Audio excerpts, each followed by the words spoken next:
રાજકોટમાં petrol pump dealer એસોસિએશનના પ્રમુખ ગોપાલ ચુડાસમા સામે નોંધાયેલી પોલીસ ફરિયાદના પગલે મામલો ગરમાયો છે। પ્રદ્યુમનનગર પોલીસ મથકમાં તેમના વિરુદ્ધ ગુનો નોંધાયો છે, જેમાં તેમના નિવેદનના કારણે શહેરમાં ગેરસમજ અને અફવા ફેલાઈ હોવાના આક્ષેપ કરવામાં આવ્યા છે।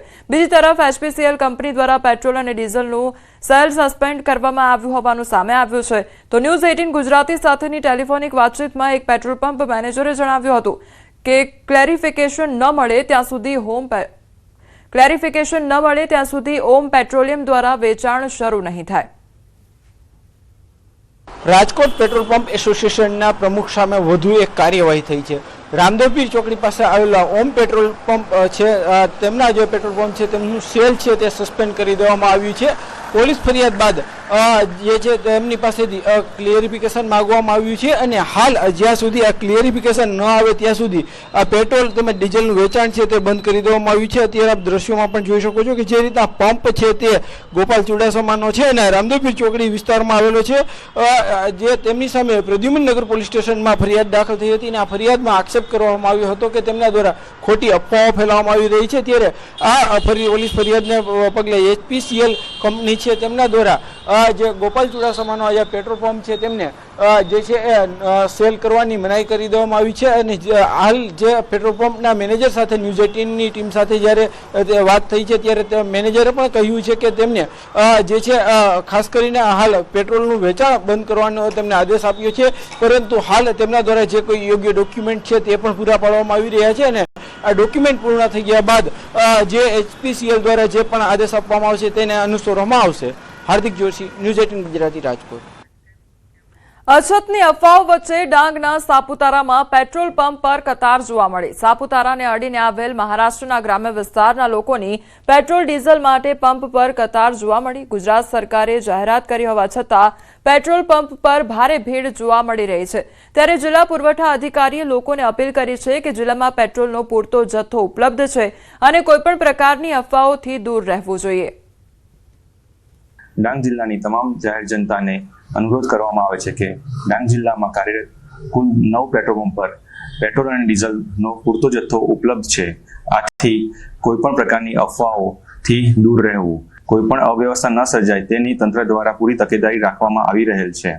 તેથી કોઈપણ અફવાઓથી ગેરમાર્ગે દોરાયા સિવાય માત્ર ને માત્ર સરકારી રીતે જે માહિતી પ્રસારિત કરવામાં આવે તેના આધારે જ કામગીરી કરવી। ભાજપના પ્રદેશ પ્રમુખ જગદીશ વિશ્વકર્માએ પ્રધાનમંત્રી નરેન્દ્ર મોદીના શાસન અંગે જણાવ્યું કે આજે દેશ માટે ગૌરવનો દિવસ છે, કારણ કે પીએમ મોદીએ 8,931 દિવસની જાહેર સેવા પૂર્ણ કરીને અનોખો રેકોર્ડ સ્થાપ્યો છે। તેમણે મુખ્યમંત્રી અને પ્રધાનમંત્રી તરીકે લાંબા સમય સુધી સેવા આપી છે। આ માત્ર સમયનો રેકોર્ડ નથી, જનતાના વિશ્વાસનો રેકોર્ડ છે।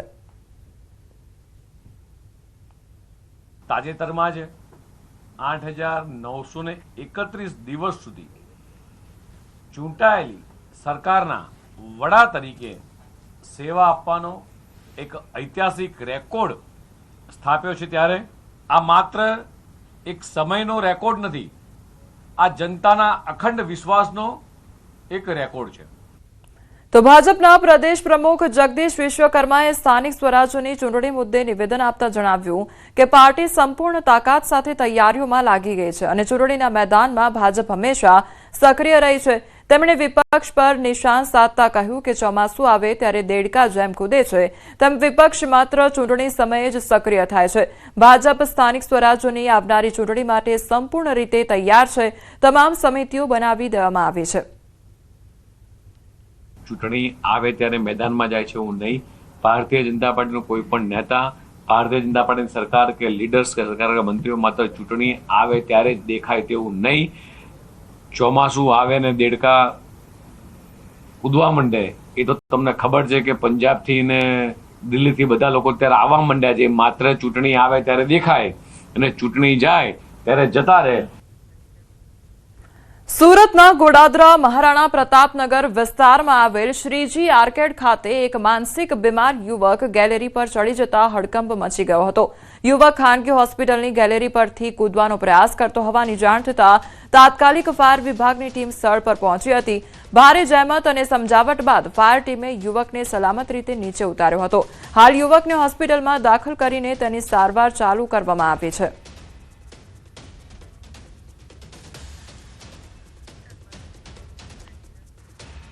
ગીર સોમનાથમાં શંકાસ્પદ ડીઝલના જથ્થાની હેરાફેરીનો પર્દાફાશ થયો છે. નવા બંદર મરીન પોલીસે ગેરકાયદેસર હેરાફેરી ઝડપી પાડી છે. તો રાજ્યમાં પેટ્રોલ ડીઝલના અછતની અફવા વચ્ચે આ કાર્યવાહી હાથ ધરવામાં આવી છે. તો તળ ચેકપોસ્ટ ખાતે વાહન ચેકિંગ દરમિયાન 3 વાહનો ઝડપાયા. પોલીસે 8,800 લીટર ડીઝલ જપ્ત કરી 3 સામે ગુનો નોંધ્યો છે. પોલીસે ₹25 લાખથી પણ વધુનો મુદ્દામાલ કબજે કરી વધુ તપાસ હાથ ધરી છે.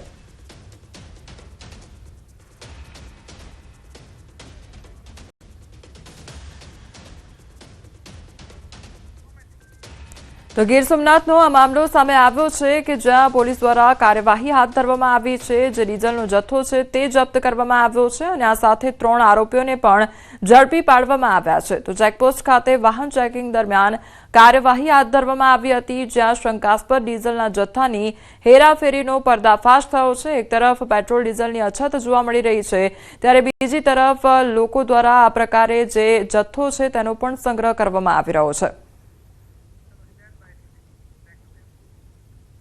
જામનગરમાં એક સનસનીખેજ હત્યાની ઘટના સામે આવી છે. એક મહિલાની ક્રૂરતાથી હત્યા કરી દેવામાં આવી, જેમાં પોલીસે ગણતરીના કલાકોમાં આરોપીની ધરપકડ કરી છે. મહિલાના પરિચિત અને પાડોશમાં રહેતા વિજય પૈસાની લેતી મામલે મહિલાનું ગળું દબાવીને તેની હત્યા કરી દીધી. પોલીસે આરોપીની ધરપકડ કરી વધુ તપાસ હાથ ધરી છે. તો મહિલાની હત્યા કરી હોવાનો મામલો સામે આવ્યો છે, જે મામલે પોલીસ દ્વારા વધુ તપાસ હાથ ધરવામાં આવી છે. તો પાડોશી દ્વારા જ આ હત્યાને અંજામ આપવામાં આવ્યો હોય તે પ્રકારની ઘટના સામે આવી છે. આરોપી છે જેનું નામ છે વિજય વિઠ્ઠલભાઈ ઓડિચ. તેની સાથે એમના આડા સંબંધના કારણે કોઈ પૈસાની માંગણીના ધ્યાને આવતા આ આરોપી વિજય વિઠ્ઠલભાઈ ઓડિચ દ્વારા આ કામના જે મરણ જનાર છે એ મહિલાને ગળું દબાવી અને ગળા અને ફાંસો આપી એ દરમિયાન કરી અને એનું મૃત્યુ નિપજાવેલું છે. જે અનુસંધાને Jamnagar city C division police સ્ટેશનમાં ભારતીય ન્યાય સંહિતાની કલમ 103(1) મુજબ ગુનો દાખલ કરવામાં આવેલો છે. સુરેન્દ્રનગરના વઢવાણના ફૂલગ્રામ ગામમાં આધેડની હત્યાની ઘટના સામે આવી છે. અંદાજે 3 થી 4 શખ્સો દ્વારા તીક્ષ્ણ હથિયાર વડે આધેડની હત્યા કરી દેવામાં આવી. તો પારિવારિક કારણોસર સામાન્ય બાબતમાં હત્યા કરી હોવાની આશંકા વ્યક્ત કરવામાં આવી રહી છે. ઘટનાની જાણ થતાં પોલીસે ઘટનાસ્થળે પહોંચીને વધુ તપાસ હાથ ધરી છે. फूलग्राम गांव के अंदर एक मर्डर का बनाव बना है. अभी कुछ आरोपियों का नाम सामने आया है, लेकिन तपास चालू है. अभी ये मर्डर का क्या कारण है एग्जैक्टली और इसमें कौन कौन साथ में थे और क्यों ये बनाव बना, इस बारे में अभी तपास चल रही है. અમદાવાદના ચાંદોડિયા વિસ્તારમાં પત્ની, સાળી અને પુત્રના ત્રાસથી નિવૃત્ત પોલીસ ઇન્સ્પેક્ટરે આત્મહત્યા કરી છે.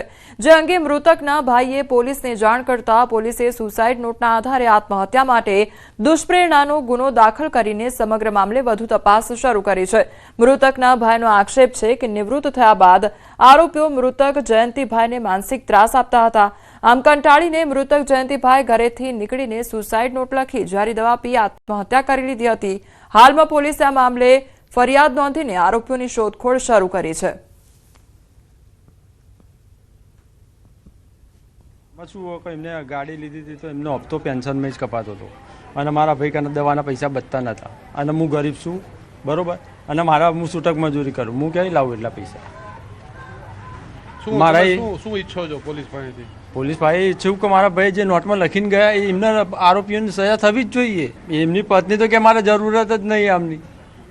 અત્યારે અઠવાડિયા પહેલાં મારી ઘરના જ હતા, અઠવાડિયા પહેલાં ગયા તો છોકરો બી એમનો નાનો મારવા આવ્યો, ગાળો બોલી મા બહેનોને એમના બૈરી કે મારા આમની કોઈ જરૂર નહીં.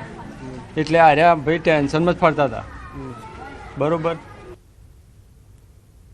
જૂનાગઢના કેશોદ શહેરમાં વેપારીઓને વિશ્વાસમાં લઈ લાખો રૂપિયાની છેતરપિંડી કરતી ટોળકી ફરી સક્રિય થઈ હોવાનો ચોંકાવનારો કિસ્સો સામે આવ્યો છે. ફાગરી રોડ પર આવેલી ઘનશ્યામ એન્ટરપ્રાઇઝના માલિક સાથે અંદાજે 13.60 લાખ રૂપિયાની છેતરપિંડી કરવામાં આવી. મધુસૂદન ટ્રેડિંગના નામે કામ કરતા આરોપી કિશન સવસાણી દલાલોના માધ્યમથી વિશ્વાસ જીત્યા બાદ માલ મંગાવી ચૂકવણી ટાળતો હતો. પોલીસે તપાસ દરમિયાન ખુલાસો કર્યો છે કે આ જ રીતથી જૂનાગઢ, રાજકોટ, ગોંડલ અને જેતપુર સહિતના વિસ્તારોમાં અનેક વેપારીઓને નિશાન બનાવાયા છે.